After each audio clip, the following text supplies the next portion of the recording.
നമസ്കാരം. മലയാളി വാർത്തയിലേക്ക് സ്വാഗതം. തിരുവനന്തപുരം മുട്ടടയിൽ വാർഡിലെ കോൺഗ്രസ് സ്ഥാനാർത്ഥി ആരാണെന്ന് ചോദിച്ചാൽ ഇപ്പോൾ കേരളത്തിന് മുഴുവൻ അറിയാം. 24 വയസ്സുകാരിയായ വൈഷ്ണവയാണ് ഇവിടുത്തെ സ്ഥാനാർത്ഥി. എങ്ങനെയാണ് വൈഷ്ണവ വാർത്തകളിൽ ഇടം നേടിയതെന്ന് അടക്കമുള്ള കാര്യങ്ങളൊക്കെ നമുക്ക് അറിയാവുന്നതാണ്. വൈഷ്ണവ സുരേഷ് എന്ന 24-കാരിയായ UDF സ്ഥാനാർത്ഥിയെ കേരളത്തിൽ ഒട്ടുമിക്കവർക്കും പരിചയപ്പെടാൻ കാരണക്കാരായവരെയും നമുക്കറിയാവുന്നതാണ്. സംഭവവികാസങ്ങളൊക്കെ നമുക്കറിയാവുന്നതാണ്.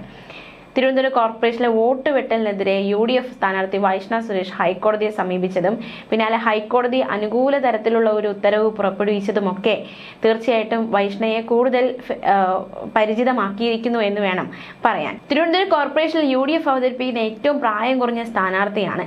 CPM ശക്തി കേന്ദ്രമായ മുട്ടട പിടിച്ചെടുക്കാൻ ഇറക്കിയ 24-കാരി വൈഷ്ണവ സുരേഷിന് മത്സരിക്കാനാകുമോ എന്ന തരത്തിലുള്ള ചില സംശയങ്ങളിലേക്ക് വരെ കാര്യങ്ങൾ നീങ്ങുന്ന തരത്തിൽ എത്തിയിരുന്നു. അതായത് ഈ വീട്ട് നമ്പർ തെറ്റായാണ് രേഖപ്പെടുത്തിയതെന്ന് അടക്കമുള്ള പരാതിയുമായി CPM രംഗത്ത് വരുന്നു.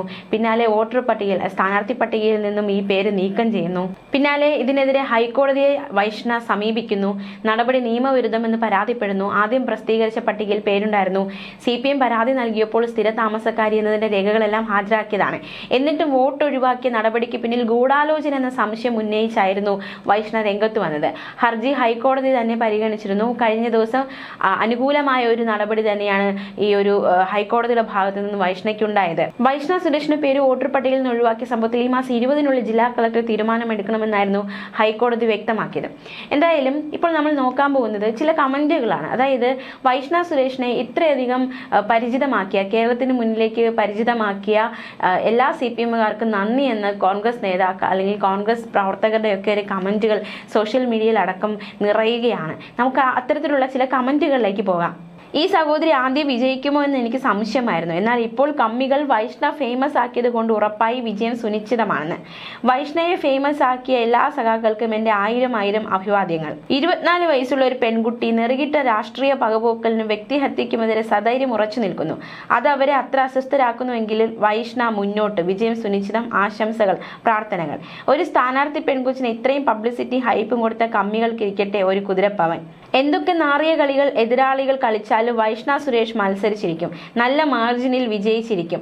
ഈ തദ്ദേശ തിരഞ്ഞെടുപ്പിൽ ആദ്യ വിജയ പ്രഖ്യാപനം വരുന്നത് വൈഷ്ണവ സുരേഷിന്റെ ആയിരിക്കും.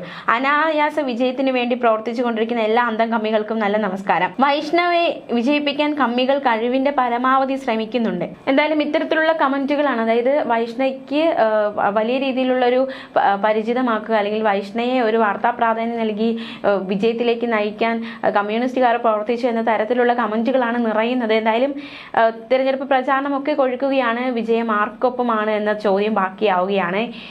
കഴിഞ്ഞ ദിവസം ഈ കോടതിയിൽ നിന്ന് അനുകൂലമായൊരു സമീപനം ഉണ്ടായപ്പോൾ തന്നെ വൈഷ്ണവ് വീണ്ടും പ്രവർത്തനം, അതായത് ഈ ഒരു പ്രചരണ രംഗത്ത് സജീവമായി കഴിഞ്ഞിരിക്കുകയാണ്.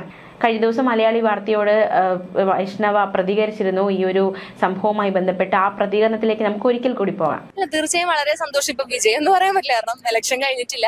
ഈ പറഞ്ഞ പോലെ നമുക്ക് കൂടെയുള്ള സ്ഥാനാർത്ഥികളെല്ലാം തന്നെ വളരെ ശക്തരായിട്ടുള്ള സ്ഥാനാർത്ഥികളാണ്. അപ്പൊ അത്രയും കോമ്പറ്റീഷൻ എന്തായാലും നന്നായിട്ട് തന്നെ നടക്കും. അപ്പൊ എന്തായാലും വളരെ സന്തോഷം. ഈ ഒരു സാഹചര്യത്തിൽ നിൽക്കുമ്പോൾ വളരെ സന്തോഷമുണ്ട്. കാരണം ഇന്നലെ വരെ നമ്മൾ അനുഭവിച്ച ഒരു മാനസിക സംഘർഷമുണ്ട്.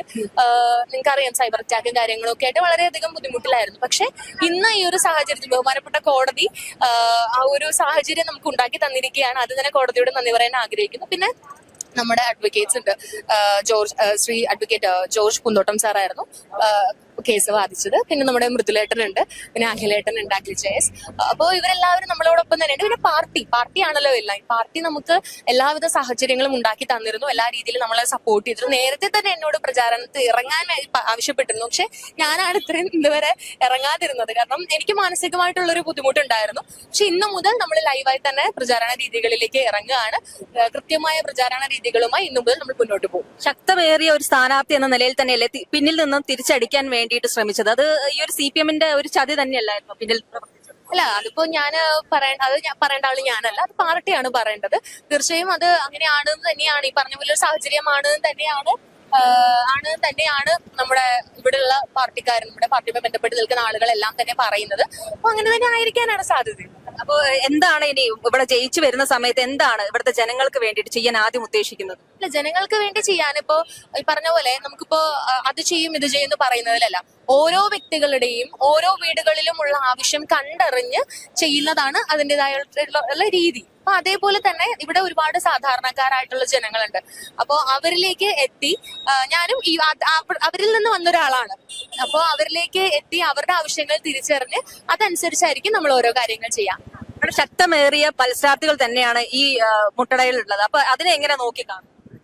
തീർച്ചയായും, കാരണം എല്ലാവരും ഞാൻ പറഞ്ഞ പോലെ എല്ലാവരും ശക്തരായിട്ടുള്ള സ്ഥാനാർത്ഥികൾ തന്നെയാണ്. അപ്പോൾ ഒരു ശക്തമായിട്ടുള്ള ഇലക്ഷൻ കോമ്പറ്റീഷനിലേക്കായിരിക്കും നമ്മൾ എന്തായാലും പോവുക. വിജയ സാധ്യത ഇവിടെ കൽപ്പിക്കുന്നുണ്ട്. കാരണം ഇത്രയും പ്രശ്നങ്ങളും കാര്യങ്ങളൊക്കെ സൈബർ അറ്റാക്ക് വരെ ഉണ്ടായിട്ടുണ്ട്. അപ്പോൾ ഇതിനെ എങ്ങനെ മറികടന്ന് വിജയ സാധ്യത എങ്ങനെ ഉറപ്പാക്കാൻ സാധിക്കും? അല്ല, വിജയ സാധ്യതയൊക്കെ പറയേണ്ടത് ഞാനല്ലോ, അത് ജനങ്ങളാണ്. ജനങ്ങൾക്ക് ആരാണോ ആക്ട് എന്ന് തോന്നുന്നത് അവര് ആ ആളുകളിലേക്ക് വോട്ട് ചെയ്ത് അവരെ വിജയിപ്പിക്കും എന്നുള്ളതാണ്. അപ്പൊ വിജയ സാധ്യത പറയാൻ ഞാൻ ആരുമല്ല.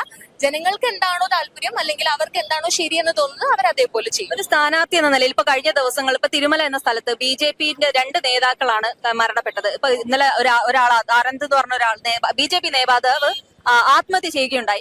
എങ്ങനെ അതിനെ നോക്കി കാണുന്നു? BJP-യിൽ ശരിക്കും ഒരു തിരിച്ചടി നേരിടേണ്ട ഒരു സമയം തന്നെയല്ലേ? തീർച്ചയായും, കാരണം അങ്ങനെ ഒരു ആത്മഹത്യ സാഹചര്യങ്ങളിലേക്കൊക്കെ പോവാന്ന് പറയുന്നത് തികച്ചും വിഷമകരമായിട്ടുള്ള ഒരു സാഹചര്യമാണ്. പിന്നെ ഈ പറയുന്ന പോലെ എന്താണ് അവിടുത്തെ ഇന്റേണൽ ഇഷ്യൂ എന്നുള്ളത് നമുക്ക് ആർക്കും അറിയില്ല. മറ്റു പല സാഹചര്യങ്ങളും ഉണ്ടാവുമായിരിക്കും. അപ്പൊ അത് നമുക്ക് അറിയില്ലല്ലോ.